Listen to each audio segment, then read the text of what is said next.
Hi everyone, this is Jayant Balai. My subject is Geography. Today I am going to explain the soil in India chapter, and in this chapter we know that there is a four major soil we explain in this particular chapter. So this particular four soil I am going to explain you. So before I start, there is some basic concept regarding this chapter I am going to tell you. So first of all, remember there is a four soil in your syllabus. One is the alluvial soil, second is the red soil, third one is the laterite soil, fourth one is the black soil. In this particular four soil, how it formed, we can explain in this particular video, and where it is situated in our country, we can show you by the map. So first of all, I am going to tell you how the alluvial soil formed. So alluvial soil, mainly you remember that the alluvial soil sediment, when it will be eroded by the force of the river, these particular sediments are brought down, and sometimes it's bringing by the river speed, and it will be deposited mainly the lower course of the river. So in this lower course of the river, we can found sediments will be deposited, mainly the part of Punjab, Haryana and West Bengal, Uttar Pradesh, and in this particular region we can found that the alluvial soil, because lots of the tributaries of the Ganga river are flowing over these particular states, we know that. Next one, we can found that the black soil. How the black soil will be formed?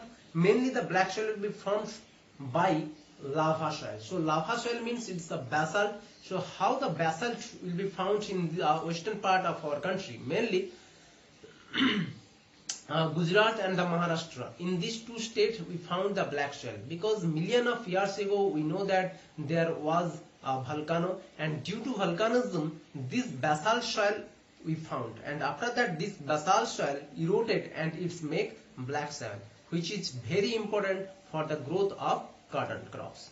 Next one, you remember that third is the red soil. If we talk about the red soil, you remember that that particular red soil found mainly in a plateau region, suppose Jharkhand and some of the part of the West Bengal also. You know that the western part of the West Bengal, there is a Purulia district is there. In the Purulia district we can found the red soil. After that Jharkhand and some of the part of Odisha, Chhattisgarh and Andhra Pradesh we found red soil. And next one is the laterite soil. This laterite soil we found mainly some of the places those receive maximum rainfall. Suppose in our country there is the western part of the Western Ghat, maximum rainfall receive more than 250 centimeter in a year, and northeastern part of our country also receive more than 250 centimeter rainfall in a year. That's why these two parts we found laterite soil. Now I am going to tell you the position of the soil in our country. If you see that particular position, this particular position, you can see lots of the tributaries. I already told you these are the rivers: Gomti, Gharghara, Gandak, Kosi. After that Jamuna, Chambal, Betwa, Son. All the river is present here.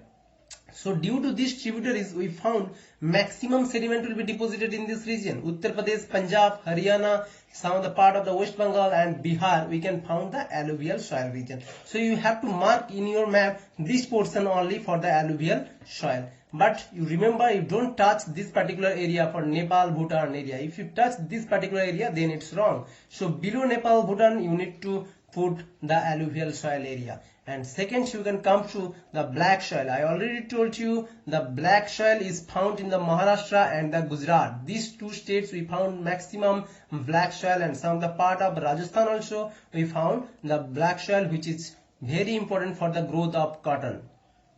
Third one, you come to red soil. I already told you the red soil found in the plateau region. So in this place we know that Chhotanagpur plateau is present. So Chhotanagpur plateau and the western part of the West Bengal, here also we found the red soil. And after that southern part, if you see the map, southern part we also put the red soil. In the Karnataka and Tamil Nadu state we also found red soil. But you remember, you have to left the coastal region, because this coastal region also alluvial soil region, because lots of the rivers submitted to the Bay of Bengal and they deposited the alluvial material in the coastal region of our country. And last one is the laterite soil. I already told you the laterite soil found some of the place their maximum rainfall is present. So maximum rainfall we found in the western part of the Western Ghat. Here is the mountain is there.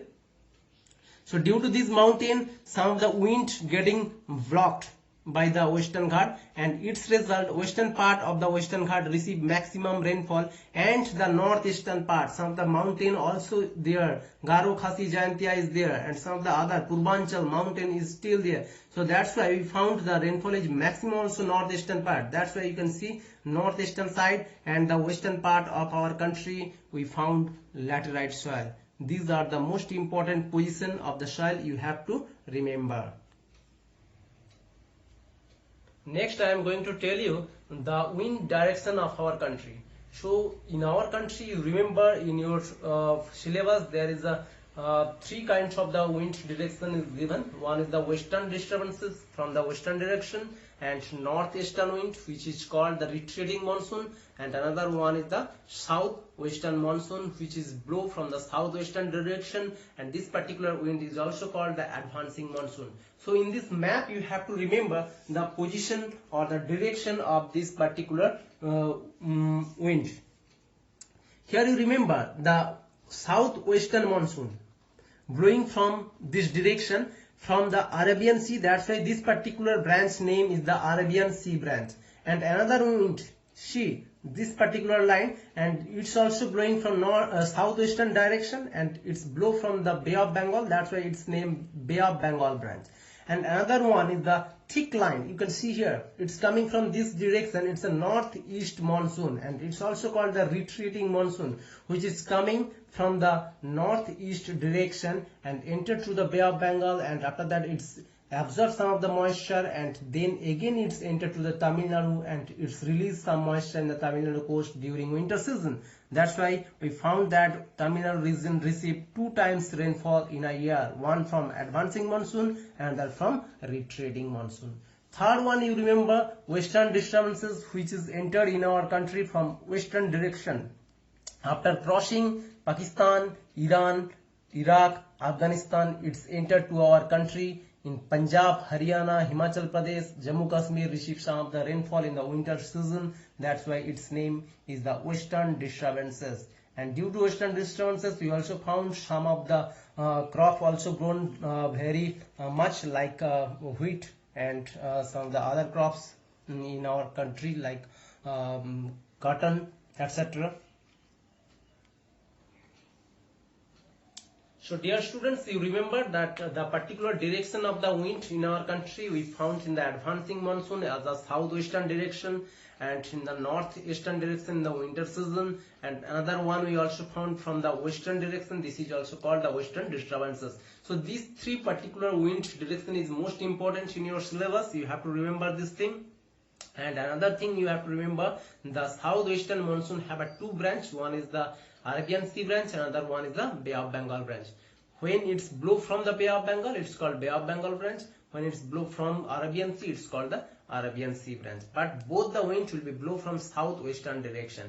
And another wind which is coming back in the winter season, this is called the retreating monsoon, which is entered to the Bay of Bengal and absorb some of the moisture and enter to the Tamil Nadu coast once again and release the moisture during winter season. This is called the retreating monsoon. And the another one I already told you that is called western disturbances, which enter in our country from western direction, and its result some of the states receive maximum rainfall in the winter season, and some of the states receive snowfall like Himachal Pradesh, Jammu Kashmir. Due to very less temperature, the water converted to snow here. Remember this particular thing. Thank you.